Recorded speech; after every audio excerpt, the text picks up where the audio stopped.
Caríssimos irmãos e irmãs, Jesus Cristo ressuscitou dos mortos. Ele vive, reina e impera sobre todos os nossos corações. É importante resgatarmos alguns textos bíblicos que escutamos ao longo desta última semana, da Semana Maior. No domingo de Ramos, tivemos uma narração bíblica falando-nos um pouco sobre o que aconteceu com Jesus nos seus últimos instantes de vida. Assim como assim como na sexta-feira, nós também escutávamos essa narração. E no final, trazia uma informação importante. Parecia desnecessária, mas é muito importante. Tanto no domingo de Ramos, quanto na sexta-feira santa, no final da narração bíblica, nós escutamos dizer que Jesus foi sepultado em um túmulo que não tinha recebido nenhum outro corpo. Por que parece desnecessário? Porque ninguém quer saber o que acontece dentro do túmulo, se já teve corpo, se não teve. Mas por que é importante? Porque para certificar a ressurreição, é necessário saber se já tinha ou não um corpo lá. Porque senão poderia aparecer pessoas dizendo assim, mas esse corpo que está aí, esta ossada que está aí, é de Jesus. Mas ainda não deu tempo de decomposição. Não interessa, mas tem um corpo aí. Então, para que não gere dúvidas, desde o princípio foi preparado a sepultura de Jesus, de forma que fique claro a sua ressurreição. E é importante compreendermos que quando se fala de ressurreição, não se fala de ressurreição de ideias. Mas Jesus, ele estava morto, e aí as pessoas que conviveram com ele começaram a praticar aquilo que foi ensinado, então a ideia ressurgiu. Não é uma questão de ideia, é uma pessoa. Padre, mas o senhor fala isso baseado em quê? Baseado na própria história. Porque imagine você, hoje tivemos uma lista gigante de mortos, que foi dita ali no princípio, que nós estamos rezando a missa também na intenção deles.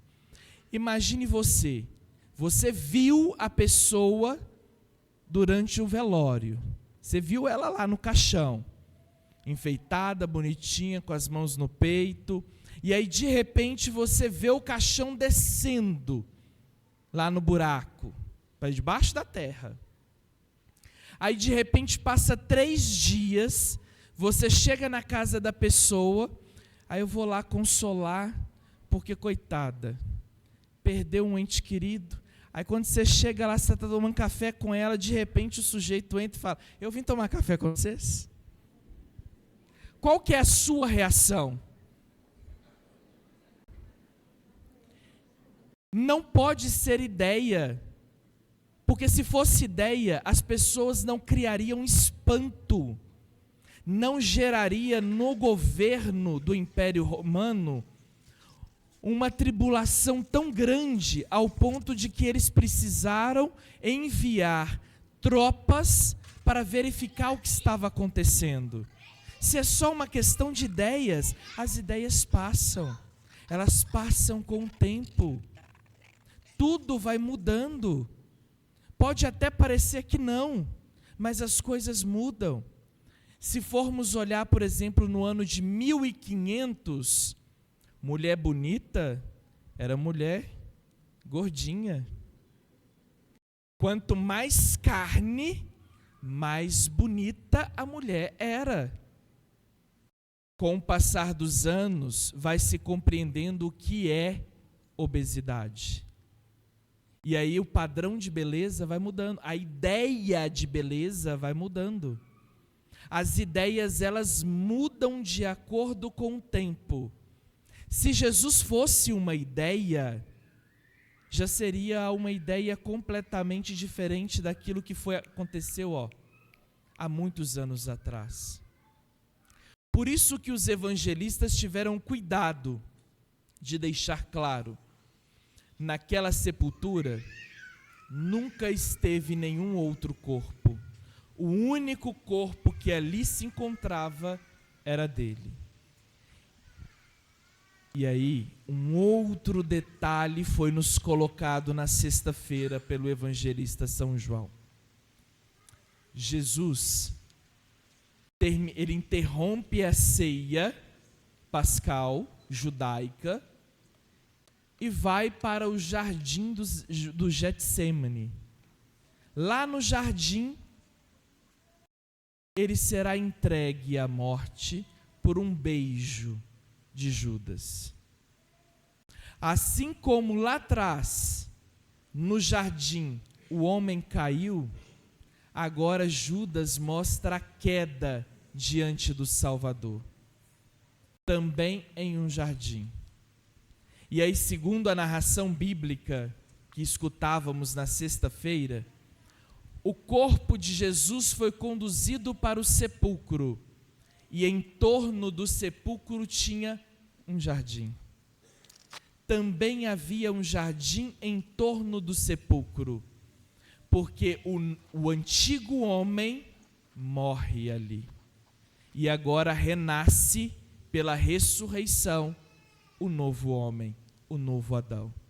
É por isso que ontem a liturgia toda nos levava para a consciência do batismo. Porque pelo batismo nós fomos sepultados e pelo batismo nós ressuscitamos com Ele. É pelo batismo que constrói a filiação divina. Somos filhos de Deus pelo batismo.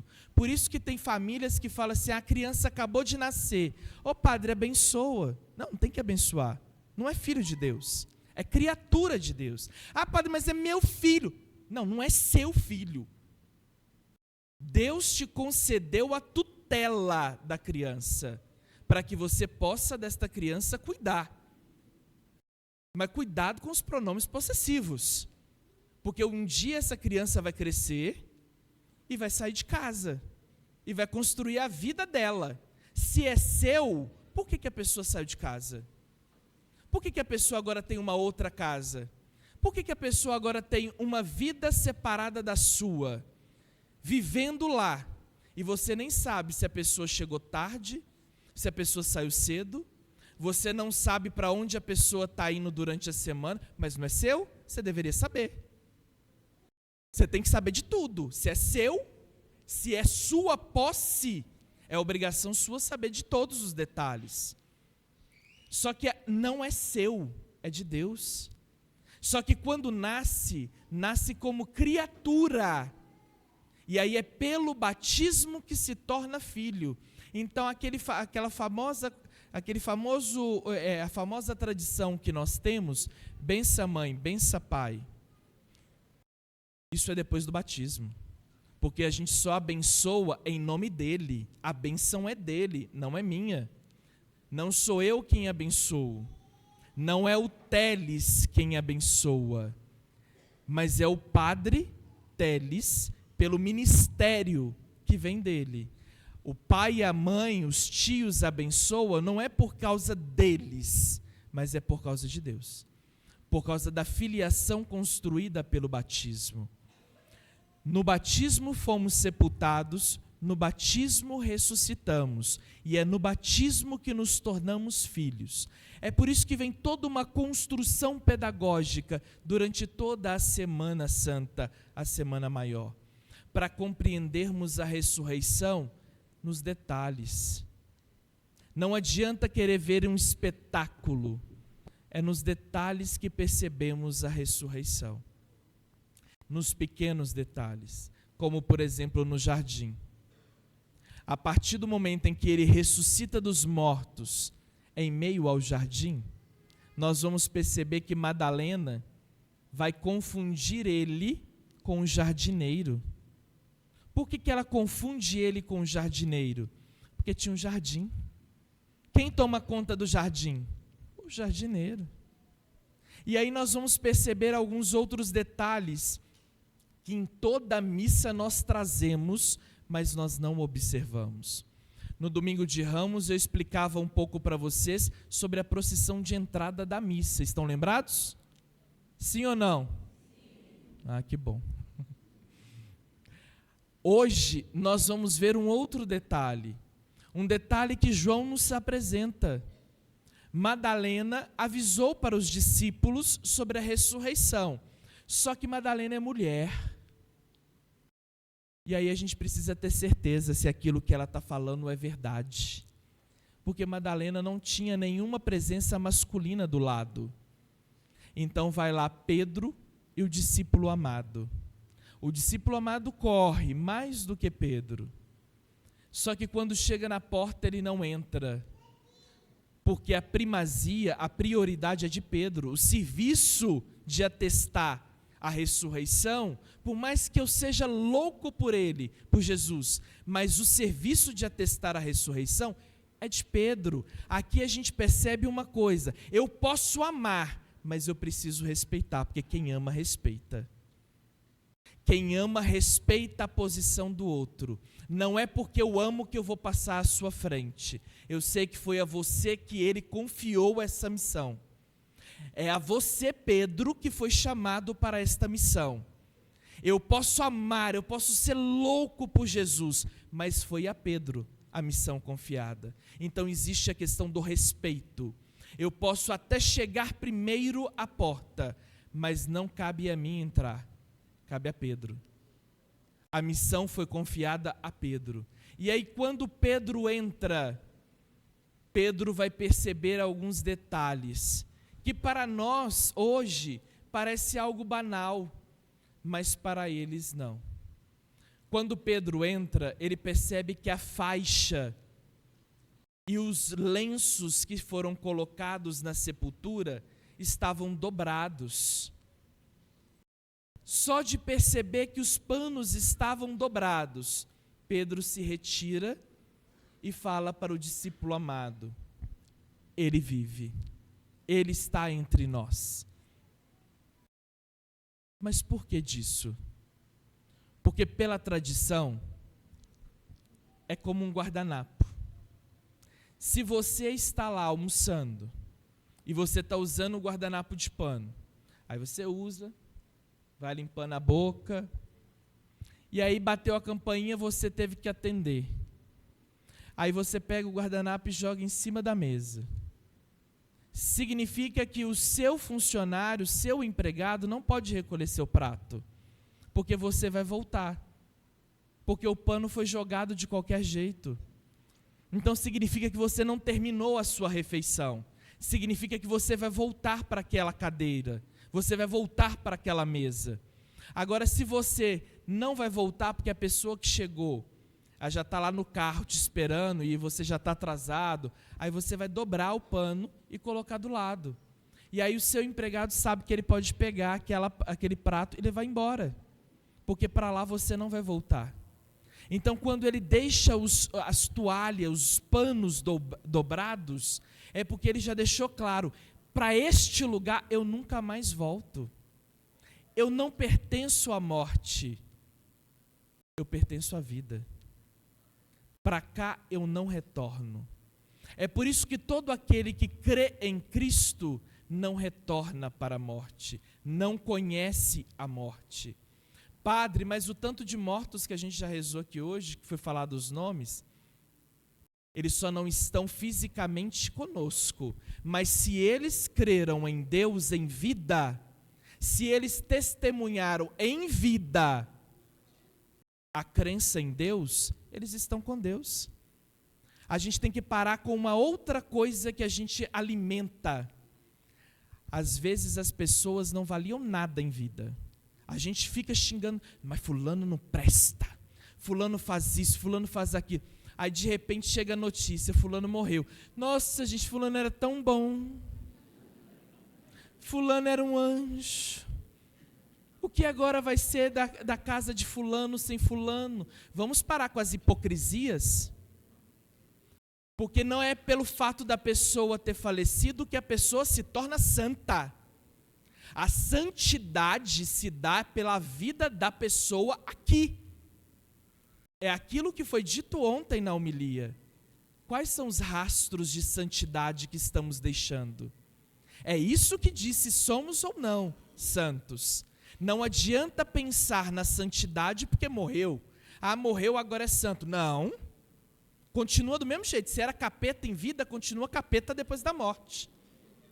Se era santo em vida, continua santo depois da morte. Não tem como mudar porque morreu. O que a gente precisa entender é que às vezes a gente vai adiando a conversão, acreditando que a gente tem tempo. Ah, hoje eu não vou à missa porque eu tenho tempo. Amanhã eu vou. Ah, não, para que hoje eu vou lá? Não, amanhã eu vou. Só que pode ser que para você o amanhã não exista. Pode ser que para mim o amanhã não exista.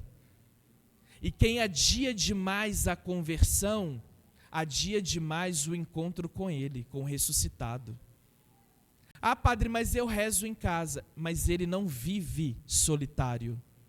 Tanto que quando o anjo ontem, falando com Madalena, mandou ela dizer para Pedro, que era para Pedro e os discípulos encontrarem ele onde? Na Galileia. Porque lá na Galileia tem uma comunidade. E aí ele vai aparecer para a comunidade.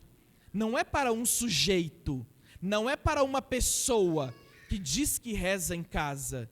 Porque quando se reza em casa sozinho, você está alimentando uma ideia. Não tem contrapeso. Porque quando eu estou em comunidade, aí eu tenho que conviver com a pessoa. Aí a pessoa tem sentimento, tem emoção.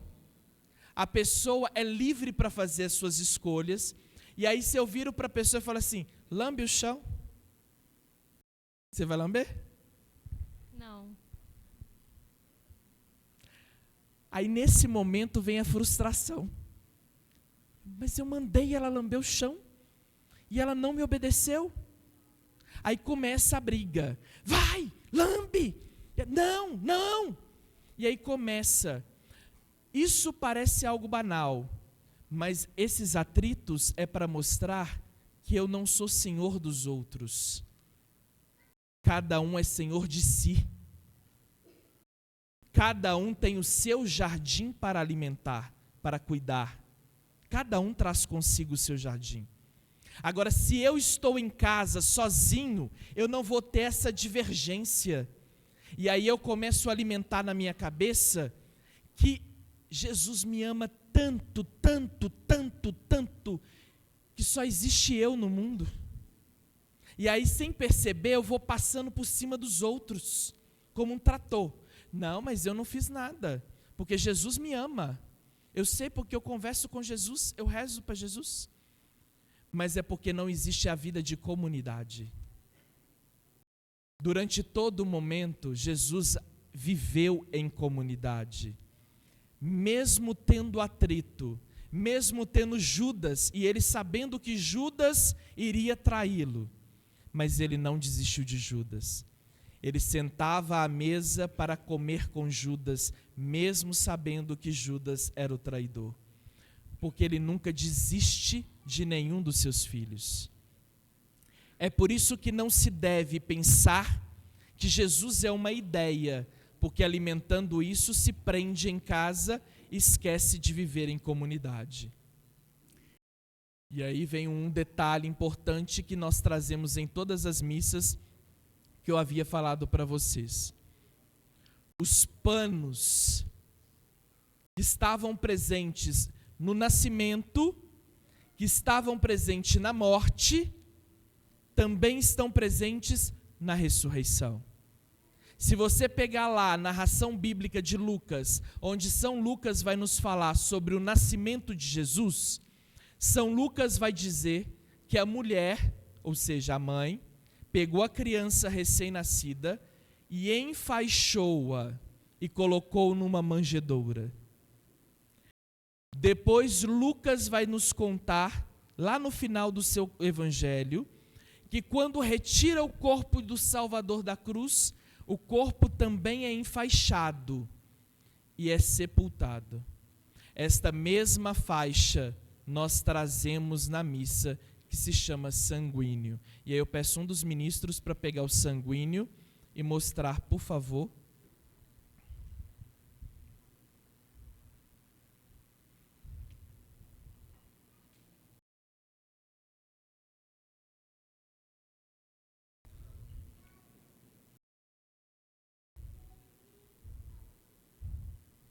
Obrigado. Aqui nós temos um sanguíneo. Veja que é no formato de uma faixa.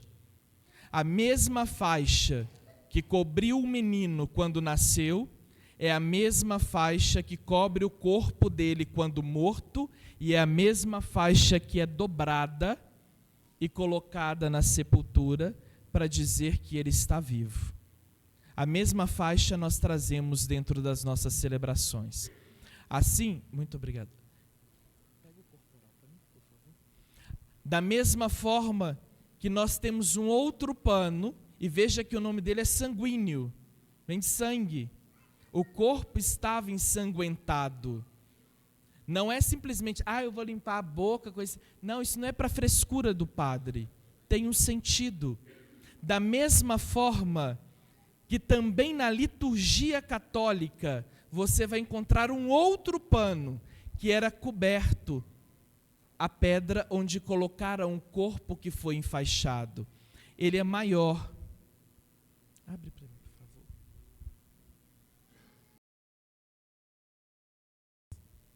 Sobe. Ele é chamado de corporal, vem de corpo. O Santíssimo só pode ser colocado para adoração, durante a missa, em cima deste pano, que se chama corporal. Não se pode colocar fora dele, porque o corpo foi colocado em cima de um pano. O mesmo pano que lá estava dentro da sepultura, você encontra aqui. Ele é estendido sobre o altar. E sobre o altar vai acontecer tudo de novo, em todas as missas que participamos. Por isso que precisamos prestar atenção. Aí tem gente que fala assim, padre, eu posso dançar, eu posso bater palma, mas você consegue prestar atenção nos detalhes? Porque você veio para prestar atenção nos detalhes. É isso que vai te salvar. Não é a dança, não é a palma. O que te salva é o mistério que aqui está acontecendo. Obrigado, Marta. E depois, esse corporal vai ser dobrado. Na hora que acaba a distribuição da Eucaristia, o diácono dobra o pano para guardar. Da mesma forma que está na Sagrada Escritura. Eles chegaram e encontraram os panos dobrados. E aí eu termino agora dizendo uma última parte da missa que também vemos na celebração. Madalena. Carinhosamente, eu a chamo de a louca. Por que a louca? Porque quem ama é louco. Quem ama perde a noção de tudo, vocês já perceberam? Quem ama já não sente sono, quem ama não sente fome, não sente sede. Quem ama não faz nada, fica só lá pensando na pessoa amada. É uma verdadeira loucura. Madalena é louca porque ela ama. E nós precisamos aprender a ser loucos como Madalena. E aí, por quê? Você levanta do seu banco para vir comungar. Seria tão mais fácil, igual na época da pandemia, né? Aí tem gente que fala assim, padre, vamos continuar igual na época da pandemia? Os ministros vêm, aí vai distribuir para um aqui, para outro aqui, para outro aqui, para outro aqui. Aí vai para o próximo banco, e aí eu não preciso sair do meu lugar. É tão mais cômodo, mas não tem nada a ver com a Bíblia. Você fica sentadinho aí. Não. A nossa igreja respira a Sagrada Escritura. Nós não precisamos andar com ela debaixo do braço para falar que nós conhecemos Jesus. Nós precisamos viver. E quem vive não perde tempo julgando, perde tempo amando. Eu não tenho tempo para julgar, eu tenho tempo para amar. E aí nós vamos perceber que Madalena, a louca, saiu de madrugada, correndo. É louca mesmo, né? De madrugada, correndo, para ir para a sepultura. Imagina você correndo para o cemitério. Tem gente que vai correr para fora do cemitério. Madalena é tão louca que ela corre para dentro do cemitério. E aí é como se você estivesse fazendo como Madalena. Você levanta do seu lugar para ir à sepultura, porque você está à procura do corpo de Cristo. Onde colocaram o corpo do meu Senhor? E aí é por isso que o padre, o diácono e os ministros vão pegar a comunhão e eles vão descer. Você não vai chegar até lá. Ah, mas eu queria tanto chegar lá porque eu acho tão bonito. Mas por que você não vai chegar até lá? Porque Madalena encontra com ele no meio do caminho. E no meio do caminho ela acha que está diante do jardineiro. E aí ela só percebe que não é o jardineiro na hora que ele chama ela pelo nome, Maria. Aí ela se prostra, Rabuni, mestre, meu mestre.